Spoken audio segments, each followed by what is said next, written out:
Hello friends, welcome to our channel the study zone. Guys, हम UP G K series के साथ साथ अब यूपी ट्रिपल एससी लेखपाल का प्रैक्टिस सेट भी आज से स्टार्ट करेंगे।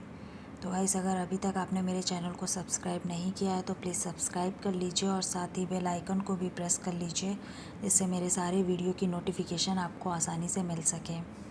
तो चलिए शुरू करते हैं आज का वीडियो। तो गाइज़, आज की वीडियो का पहला क्वेश्चन है, सविनय अवज्ञा आंदोलन का मुख्य उद्देश्य क्या था। 4 ऑप्शन आपको दिए गए हैं।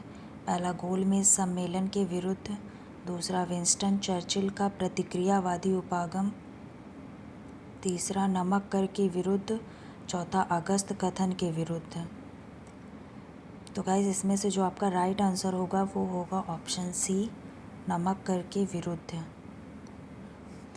गाइस, यहाँ पे देखिए मैंने एक्सप्लेनेशन भी आपको दिया हुआ है, तो चलिए जल्दी से देख लेते हैं क्या है। सविनय अवज्ञा आंदोलन ब्रिटिश साम्राज्यवाद के विरुद्ध भारतीय राष्ट्रीय कांग्रेस द्वारा चलाए गए आंदोलनों में से एक था। लाहौर अधिवेशन 1929 ईस्वी में भारतीय राष्ट्रीय कांग्रेस ने पूर्ण स्वाधीनता की मांग की घोषणा की। महात्मा गांधी ने इसी मांग पर जोर देने के लिए 6 अप्रैल 1930 ईस्वी को 6 अप्रैल 1930 ईस्वी को सविनय अवज्ञा आंदोलन का आरंभ किया। इस आंदोलन का कुछ विशिष्ट प्रकार के गैर कानूनी कार्य जैसे नमक कानून का उल्लंघन कर स्वयं नमक बनाना, शिक्षा केंद्रों एवं उपाधियों का बहिष्कार करना, विदेशी वस्तुओं के स्थान पर स्वदेशी वस्तुओं का प्रयोग करना आदि करके ब्रिटिश सरकार को झुकाना था। तो गाइस, आपने देखा, मैंने एक्सप्लेनेशन भी आपको दे दिया। तो देखते हैं नेक्स्ट क्वेश्चन। नेपाल भूकंप त्रासदी के दौरान भारत सरकार द्वारा संचालित किए गए बचाव कार्यों को कौन सा नाम दिया गया। 4 ऑप्शन आपको दिए गए हैं। ऑपरेशन अभय, दूसरा ऑपरेशन सहाय, तीसरा ऑपरेशन मैत्री, चौथा ऑपरेशन नेपाल। तो गाइस, जो राइट आंसर होगा आपका वो होगा ऑप्शन सी, ऑपरेशन मैत्री। इसका भी एक्सप्लेनेशन दिया गया है, चलिए देख लेते हैं। वर्ष 2015 में नेपाल में आए भूकंप त्रासदी के दौरान भारत सरकार द्वारा संचालित किए गए बचाव कार्यों को ऑपरेशन मैत्री का नाम दिया गया। किसका नाम दिया गया? ऑपरेशन मैत्री का। भारत की गोरखा रेजिमेंट द्वारा आरंभ इस ऑपरेशन में नेपाल के पूर्व सैनिकों को भी सम्मिलित किया गया।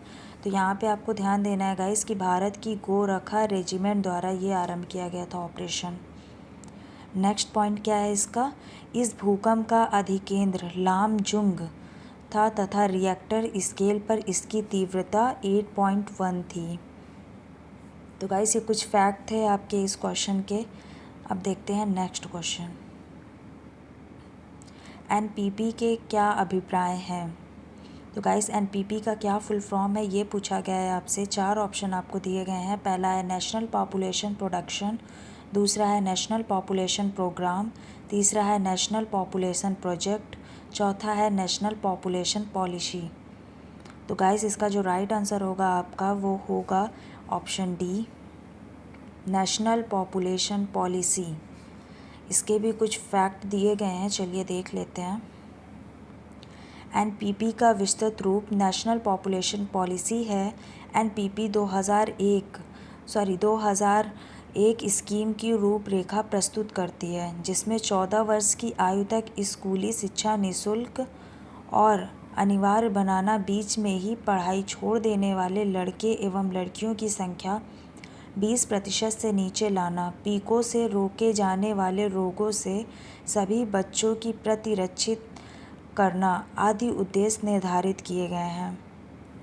एक फैक्ट और है कि राष्ट्रीय पॉपुलेशन पॉलिसी 2000 के अध्यक्ष डॉक्टर एम स्वामीनाथन थे। तो गाइस, यहाँ पे ये याद रखने वाली चीज़ है कि इसके अध्यक्ष जो थे वो एम स्वामीनाथन थे, एस स्वामीनाथन थे। तो नेक्स्ट क्वेश्चन देखते हैं। निम्नलिखित में से कौन कैबिनेट स्तर का होता है? 4 ऑप्शन आपको दिए गए हैं। भारतीय रिजर्व बैंक का गवर्नर, दूसरा है भारत का नियंत्रक एवं महालेखा परीक्षक, तीसरा है भारत का महान्यायवादी, चौथा है विपक्ष का नेता। तो इसका जो राइट आंसर होगा आपका गाइस वो होगा ऑप्शन डी, विपक्ष का नेता। इसका भी कुछ फैक्ट दिया गया है, देख लेते हैं। विपक्ष का नेता कैबिनेट स्तर का होता है। किसी सरकार के उच्च स्तरीय नेताओं के समूह को कैबिनेट कहते हैं। पराया ही ने मंत्री और सेक्रेटरी भी कहते हैं।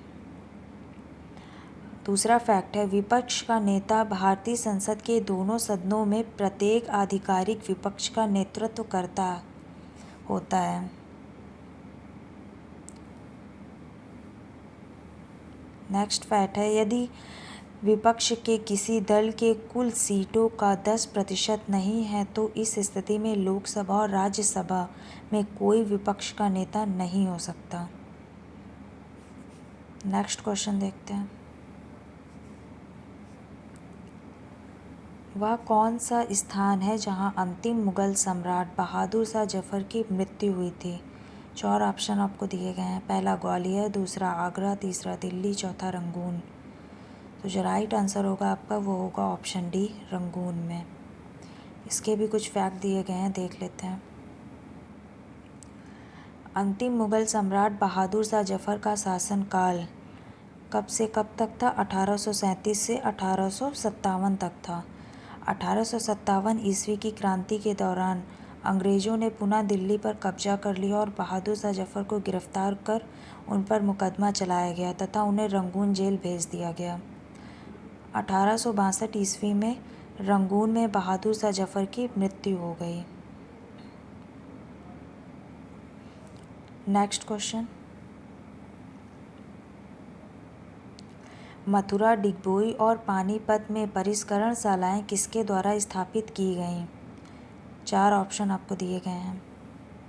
पहला मद्रास रिफाइनरीज लिमिटेड के क्रूड डिस्टिलेशन यूनिट द्वारा, दूसरा इंडियन ऑयल कॉरपोरेशन लिमिटेड द्वारा, तीसरा हिंदुस्तान पेट्रोलियम कॉरपोरेशन लिमिटेड द्वारा, चौथा है भारत पेट्रोलियम कॉरपोरेशन लिमिटेड द्वारा।